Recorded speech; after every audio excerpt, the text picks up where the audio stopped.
Support for The Nocturnist comes from the California Medical Association. At The Nocturnist, we are careful to ensure that all stories comply with healthcare privacy laws. Details may have been changed to ensure patient confidentiality. All views expressed are those of the person speaking and not their employer. Thanks for listening to The Nocturnist's Shame in Medicine, The Lost Forest.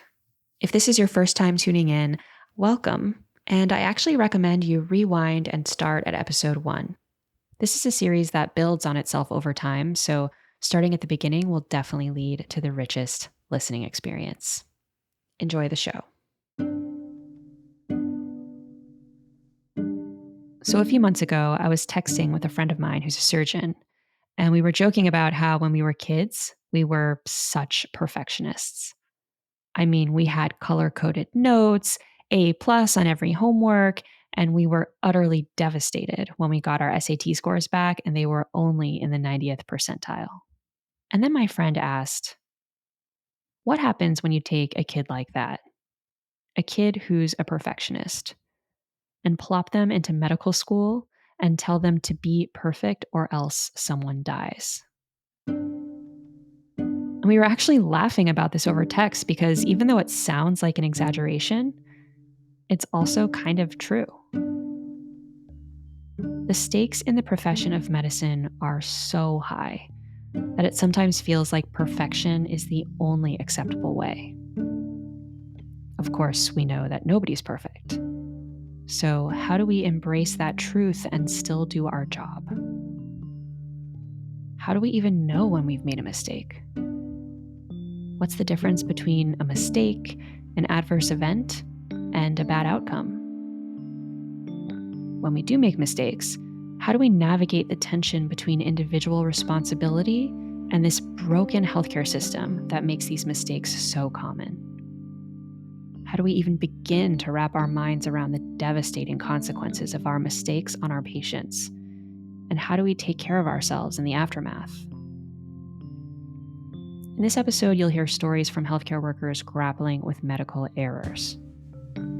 Not all of the stories end in a tragic outcome like a patient death, but all of the stories resulted in profound experiences of shame.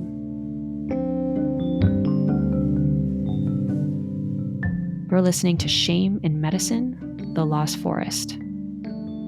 I'm Emily Silverman, and this is The Mistake.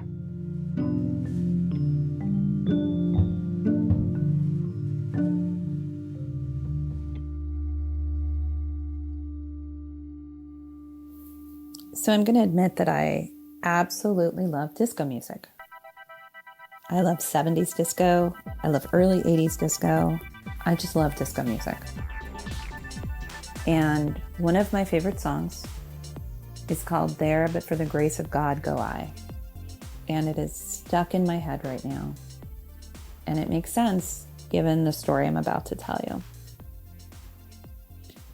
It's Friday afternoon. I'm finishing up shift huddle. You know, shift huddle, the one where you're either in a hallway or a back room or some space where someone comes in and announces all the changes and sometimes even gives kudos. And there are nurses and they're waiting around for their assignments and they're talking. And there's so much excitement and emotion around this conversation. And I want to hear what's going on. And I go over and they're talking about the recent case, this case about the nurse at Vanderbilt, Redonda Vaught, the one who made a med error, the one who was fired and criminally prosecuted, which is pretty rare. And one of my favorite nurses, a really good nurse, tells me the story. She tells me about a med error that she made and caused a patient to become oversedated. And she told me that she reported right away, and the response she got from that caused her to feel such deep shame. And she's walked around with this shame for the last 20 some odd years, she tells me. And she tells me that she always feels less than. She never feels like a good nurse. And she says, what if that were me? What if I went to jail? And then she kind of grins and looks at me and she says, you know, no one's going to ever self-report again after this case. And immediately I can go into this long story about the studies of how when we don't self-report, we cause more harm, and how that's bad for healthcare systems, and it's bad for any system in general. I give her a hug, and it's actually not for her. I hold on a little bit longer because of me, because I'm feeling such immense shame and guilt. I feel so guilty. I'm a hospital administrator, and sometimes my job involves finding bad apples or looking for blame. So I head back to my office, and I'm sitting in front of my computer, and I'm clicking through email after email, and it's Friday, and I'm, wanting to wrap up. And there's an email, and it's one of those emails that's addressed with PHI in the subject letter, and it says, "Potential harm, please investigate. Respond by 5 p.m. And it's 3 o'clock on a Friday afternoon, so I feel like, okay, well, there goes that. And the email is asking me if the nurse is to blame. And how do I respond to that? How do I respond when someone breaks a rule, potentially? How do I respond to a nurse that doesn't follow the policy? Which, that's always the answer, right? They just didn't follow the policy. But my question I want to ask is, how many near misses does this hospital have? How many near misses do hospitals across the country, across the world have every day? And how many are just workarounds because we need to be more efficient? We need to get the job done. We need to get that order done. We need to treat the patient. And I think about how I respond to this question. Can I respond in a way that doesn't cause some nurse, a nurse that I like, to live the rest of their lives with shame and feeling less than? What if they go to jail? I think we've been through enough over these last 2+ years. I think we're all feeling pain and shame and injury, that we were heroes at one moment and just ignored the next. The challenges we're facing right now with people leaving this profession in droves. Is that the justice that we seek? And I know that my responsibility as an administrator is to the patient. It's to the patient. And if we blame and punish this nurse, any nurse, the story ends and we don't prevent harm. Error is not a choice. What is the story? I think about this Redonda Vaught case, and I think about, what if my family member had died? What if that were my family member? And I can tell you that when my mom died, she was pretty young, and I was on a plane, and I was begging the doctors and hoping, please keep her alive long enough for me to say goodbye. All I want to do is touch her hand. Please, you have to do that for me. And when I got there, she had died, and I didn't get a chance to see her or say goodbye. And in my 20-something-year-old brain, I was so angry at this doctor. And I can tell you, I even thought, well, how do I get them fired for doing something absolutely impossible? So if my family member were harmed, I know I would be angry. I would never want any family member to go through that. I would never want another patient harmed. This was a good nurse. The nurse in my email, the nurse that I needed to investigate. And if good nurses break the rule, then they get the job done. If rules are broken and nothing happens, then what? Is it like when the bear goes to the bathroom in the woods? If the workarounds keep happening, in this Vanderbilt case, they were overriding meds a lot. They were doing workarounds a lot. Why? On one hand, we want that nurse, all of our nurses, to be efficient, to get the job done, to treat the patient, to make them stop hurting. But what if being efficient meant overriding a medication, breaking the rules? Do I get concerned that one of my very best nurses broke a rule and didn't follow policy? Because if they did, then so many other nurses have. Could I have done that? There, but for the grace of God, go I.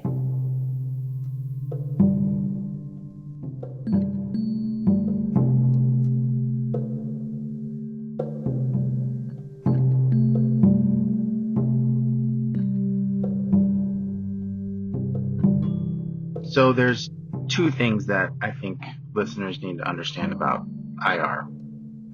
The first is that we are accustomed to placing needles near or around the heart.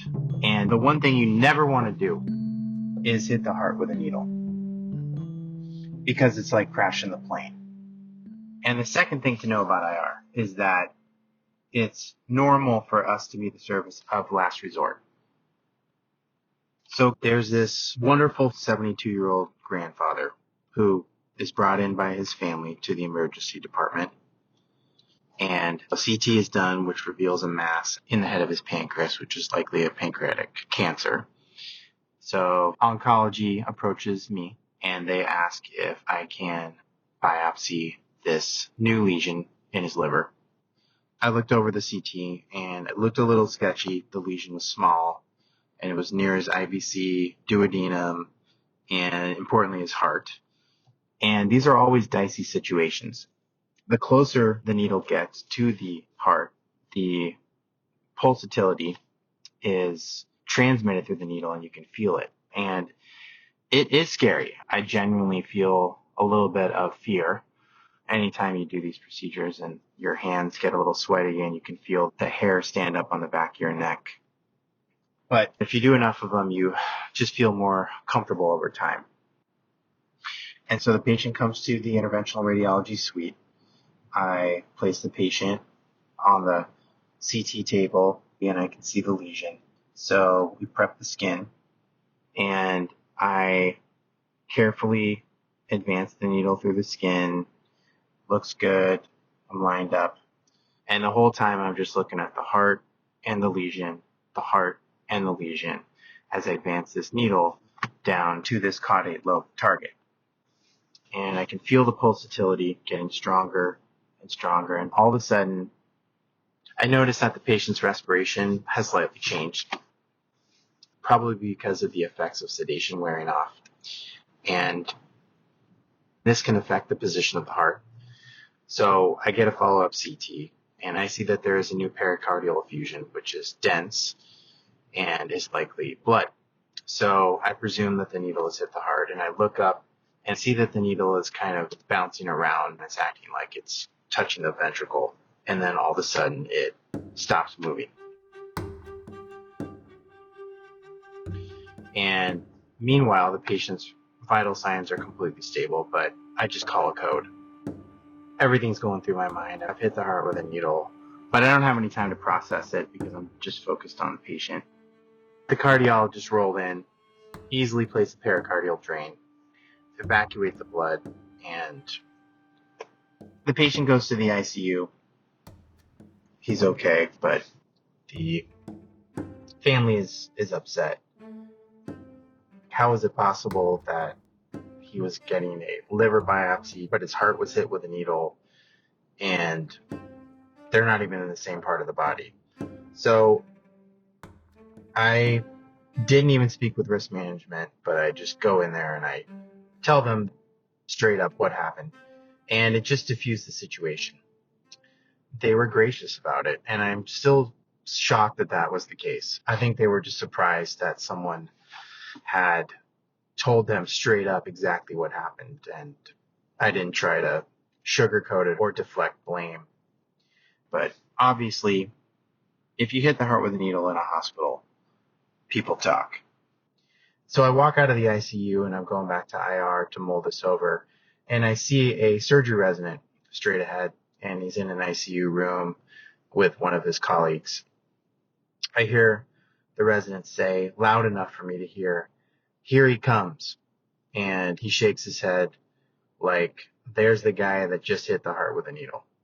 And I look at him dead on, and he just turns away, kind of looks down to the ground.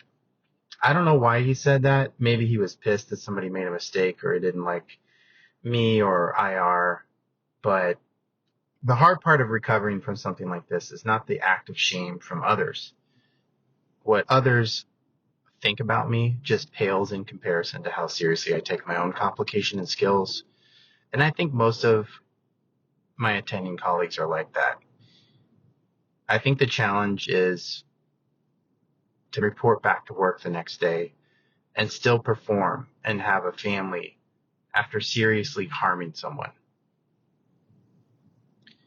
In medical education, this is not taught. We're taught about all the parts of procedures and the care of complex patients, but we don't know how to overcome the incredible guilt that we feel after these kinds of errors. We just develop chronic wounds that take a long time to heal. And the wound is manifested by, in this case, anguish and the constant replay of the procedure in your head over and over again. And at night, when you try to sleep, you just lay there tossing and turning with this pit of fire in your stomach. And it's hard to concentrate. It's hard to do anything. It's hard to have a conversation. It's hard to talk to your spouse or your loved one or talk to your kid. And this has been the biggest challenge of my career, is getting over complications and moving on. I don't really talk to my partners about the emotional distress that I feel during these difficult times, and I don't really know how they feel about it. I work with them all the time, and many of them are my good friends, but I still don't know how other people get over these things. And as time has gone on in my career, I think I've become better able to handle complications and own the struggle. But I think my experience with internal struggles and complications have led me to become a more empathetic physician towards patients and their families, and more honest, because I know the harm that I can cause with my hands. And I think most importantly, the shame has become fuel to involve myself in medical education, to teach students how to learn to cope with challenging situations like this and live a long career in medicine.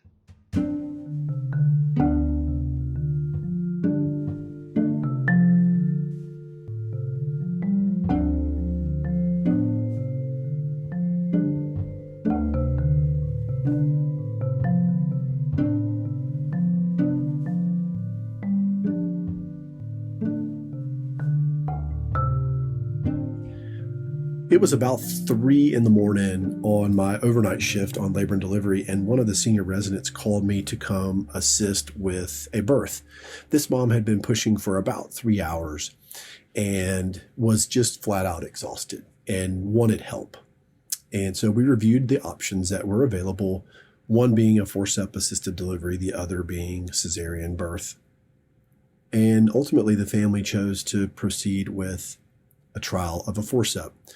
The forceps went on to the baby's head relatively easy, and we ultimately found out through exam that the baby's face was pointed upwards or sunny side up, and those vaginal births are potentially a bit more challenging than if the face were looking down. Overall, the delivery went pretty well. The mom did have a pretty big tear of her perineum that required repair, and the baby seemingly did okay. Leaving that morning after my shift was over, I couldn't help but notice a sinking feeling in my gut that something either didn't go well or was not going to go well. Shortly after about 48 hours, I was actually at a baseball game with my family on Mother's Day, and the hospital administrator called me and alerted me. There is what appears to be a long-term injury to the right eye that was caused by the forceps birth. And the mom got a infection in the laceration we repaired, and it required extensive surgery to fix there was no doubt in my mind that I wanted to come and talk to the family. So I went back to the hospital, and before I did it, one of my colleagues, who is a neonatologist or a NICU doctor, had just finished going over some of the imaging results of the baby and looked at me and said, don't go in there. It is not a safe place for you right now. I went home and wept because I didn't know what else to do. My wife knew something was up, and we decided to go on a walk. And I remember as I was walking with my family that I kept looking over my shoulder, thinking that someone was coming after me. Retribution. That basically led to multiple sleepless nights. I didn't eat for almost 7 to 10 days. And I worked the next 2 weeks in a fog because I could not go to sleep. My mind was racing with this feeling of, you have harmed a human potentially for the rest of his life. And so you get to live with that for the rest of your life. I got a lot of responses at work that say, hey, you do most of the forceps around here. You're bound to have something happen like that. Or it happens to the best of us. You didn't do anything wrong. You did everything right. All of those might be true. All of them may be right. But it didn't take away the feeling that I had of guilt and shame. I could have harmed a human being for the rest of his life. And that was not something I knew how to deal with. It's been 4 years, and a week doesn't go by that I don't think about that birth, and I don't struggle with the voices in my mind, and I don't feel this gut sense of, you're not good enough.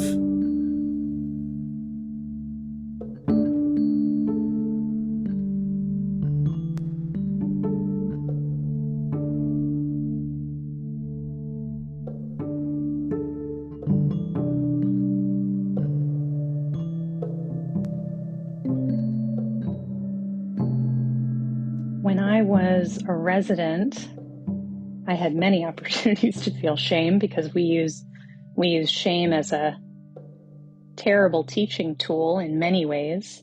But one time that I remember feeling really deep shame was after a medication error. I was on my OB anesthesia rotation. I'm an anesthesiologist, and had tried to put in an epidural into a patient, and it had ended up as an intrathecal catheter, which means the medicines go into the cerebral spinal fluid instead of into the epidural space. And the reason that that's really important is that the doses of medications that you use are very, very different. You need much, much lower doses of pain relieving medication when you put them directly into the CSF. And so I'd put in this catheter. It was at the end of the day, and I came in the next morning, and that same patient was heading into an emergency C-section. The baby was showing signs of distress. It was very chaotic.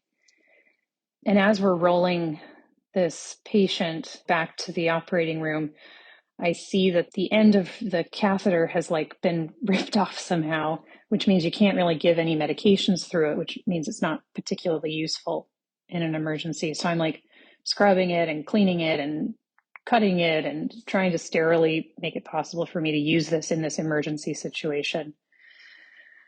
I get it attached. It's very high intensity and your heart's racing. You're really trying to get everything set up for this emergency surgery. And my attending hands me some medications, and I give the medications through this catheter that I've fixed, and I'm so pleased that that works out. And then, we get the surgery started, and my attending, as they're leaving to go start another case with another trainee, says, "Oh, don't forget to give, the morphine." And I usually had been giving morphine through an epidural, which is a different dose. And I don't realize it at the time, but I give the patient basically 10 times the dose of morphine that I should in her catheter. She feels great. We finish their surgery. I take her to the recovery area, and then about 6 hours later, I get a call from the nurses. This patient's really she's not really awake. She won't breastfeed the baby. She's hardly responsive. And I start really worrying about what I might be finding. So I go to her postpartum room, and she's got low oxygen saturation, and she's just basically obtunded. She's hardly responsive. And I immediately, in my mind, see myself giving this epidural dose of morphine through her intrathecal catheter, and realize that what has happened, it is an emergency, because now I have created an emergency because I have a patient who is overdosed on an opioid, and it's completely my fault. The shame that hits you, this spiral of your own shame, is so profound, because as you're figuring it out in the middle of the diagnosis, realizing what you've done, your heart rate speeds up, my armpits get kind of sweaty, but you also feel cold. So you're cold, but you're also sweaty. For me, my vision closes down a little bit, and I find it harder to hear other people talking to me. And you can imagine how dangerous that is when you need to make some quick decisions. So I kind of pull myself out of that as quickly as I can, and I take care of the patient. And that's the most important thing, of course, is making sure that the patient is safe, especially in a situation where I am the reason the patient is not safe. I get her oxygen, I get her on a naloxone drip. I explain to her husband what has happened, and what I'm going to do about it, to move her basically into an ICU to be monitored appropriately. And I have to try to not fall apart, because I have royally fucked up. And it's the middle of the day. So there are 6 hours left of this day, which you look ahead and you realize all of these patients that lie ahead of you, all the things that you could do to screw up their care. And it's terrifying. It's really hard to talk about, whether it's an error or a bad outcome, or you respond to somebody else's bad error or outcome.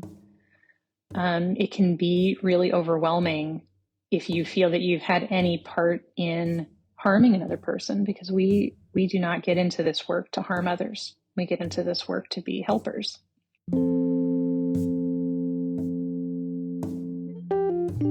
And I think that shame also gets in the way of a lot of restitution.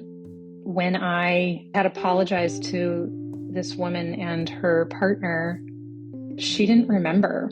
And so there was a complaint that was very appropriately placed against me later. And when it came to my attention, I called the patient, and I said, "Hey,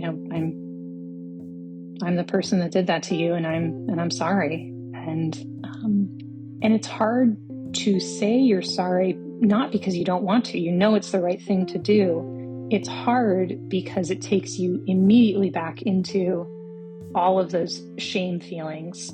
And even now, telling this story, 10 years later, I still feel terrible. I still see that woman in my mind's eye. And I don't think I'll ever stop feeling bad about it. And the best thing I can do is, we always try to be better at the work. But when I think about anesthesiology training that I did receive, I would never start a surgery without doing my checklist of all the safety things that I need to make sure I have if there's an emergency. Suction, and we have all of our medications we need, and we have all of our equipment that we need, and the monitors are all working. Like, we have an entire list of things that are just completely deeply ingrained into us. And yet, what I realized as a young attending physician is that I had absolutely zero emergency plan for myself. So that when I had a serious mistake that I made, I was just completely unprepared to take care of myself. And by take care of myself, I mean that I was not prepared for the shame, and I was not prepared to know who to call. That, the best way to treat shame is to talk about it. Shame likes to tell us all sorts of stories about how you're a bad person, you're a bad doctor, you never should have gotten into medical school, you shouldn't even be a parent to your own children because look at what a bad job you did today.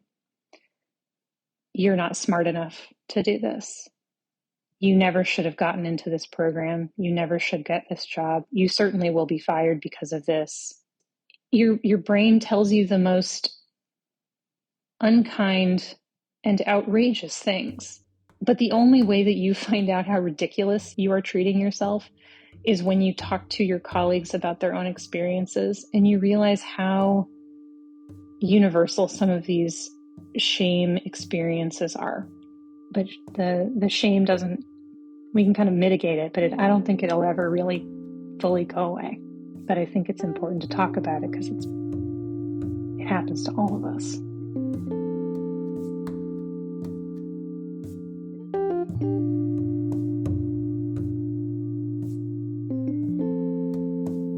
Thanks for listening to the Nocturnist's Shame in Medicine, The Lost Forest. If you're struggling or in crisis, call or text 988. If you're a physician, you can call the Physician Support Line, a national free and confidential resources that's specifically designed for physicians and medical students. There's no appointment necessary. You can just call 1-888-409-0141. And as always, take good care of yourselves and each other, whatever that means for you. To contribute your reactions and reflections to our shame series, and to access additional resources like transcripts, discussion guides, and more, please visit our website at thenocturnist-shame.org. Shame in Medicine, The Lost Forest was co-created by me, Emily Silverman, as well as Will Bynum and Luna Dolezal. It was produced, edited, and mixed by Sam Osborne and produced and assistant edited by Molly Rose Williams, with additional producing by Adelaide Papazolo. Thanks to medical student producers Corrine April Yolanda Khan and Nikhil Rajapuram, production coordinator Penelope Lusk, impact campaign manager and assistant producer Carly Besser, and Exeter team coordinator Alice Watterson. The Nocturnist executive producer is Ali Block, and our chief operating officer is Rebecca Groves. The series illustrations are by Beppe Conti, and the music comes from Blue Dot Sessions. Shame in Medicine, The Lost Forest was made possible in part by the Shame in Medicine Project at the University of Exeter, funded by the Wellcome Trust. The Nocturnist is supported by the California Medical Association, a physician-led organization that works tirelessly to make sure that the doctor-patient relationship remains at the center of medicine. To learn more about the CMA, visit cmadocs.org. Our show is also made possible with donations from listeners like you. Thank you so much for supporting our work in storytelling. If you enjoy the show, please follow us on your favorite podcast app so you don't miss an episode. And while you're in there, you can help others find us by leaving us a rating and review. To contribute your voice to an upcoming project or to support our work with a donation, visit our website at thenocturnist.com. I'm your host, Emily Silverman. See you next week.